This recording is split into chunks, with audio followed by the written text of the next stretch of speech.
नरगदा पंचायत से समिति सदस्य पद के संघर्षशील शिक्षक सुयोग्य युवा प्रत्याशी मुन्ना कुमार चौधरी। ए भैया ए चाचा, नरगदा पंचायत से समिति सदस्य मुन्ना कुमार चौधरी के बनावे के बा।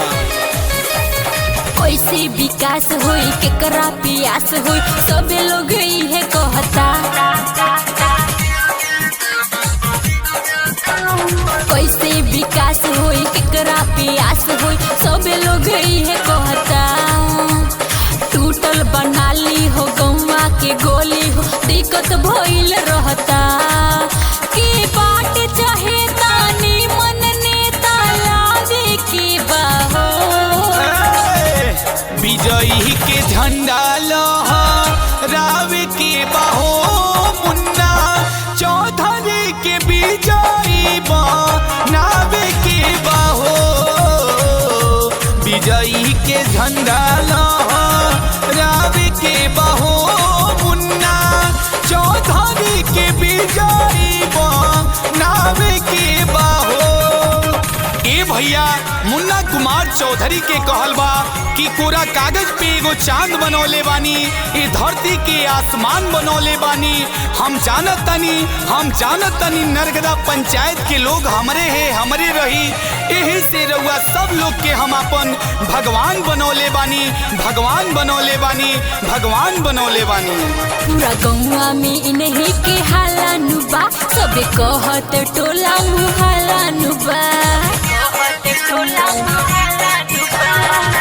पूरा पंचायत के बाद नहीं प्यास हो, फ्री में पास होई घर घर आवास हो। गौवा में इन्हीं के हालानु बा सबे कहत टोला मुहालानु बा। बीत गइल बीत चुनाव 21 में लावे के बाहो। विजयी के झंडा लहरावे के बाहो मुन्ना चौधरी के विजयी बनावे के बाहो। विजयी के झंडा लहरावे के बाहो मुन्ना चौधरी के विजयी बनावे के बाहो। जन जन ने ललकारा है मुन्ना कुमार चौधरी हमारा है।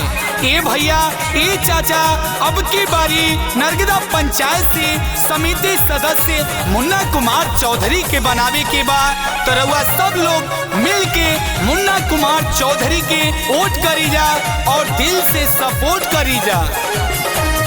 सारा पंचायत के राय बाटे हो सब करत इहे सलाह बाटे हो। बनी है जब सदस्य भैया दुख होई दूर हो, राशन कार्ड पेंशन बना वही है जरूरी हो। सब लोग के इहे राय बाटे हो सब करत इहे सलाह बाटे हो। कहे काजल सिंह प्रेम राजा से बात बतावे के बाहो।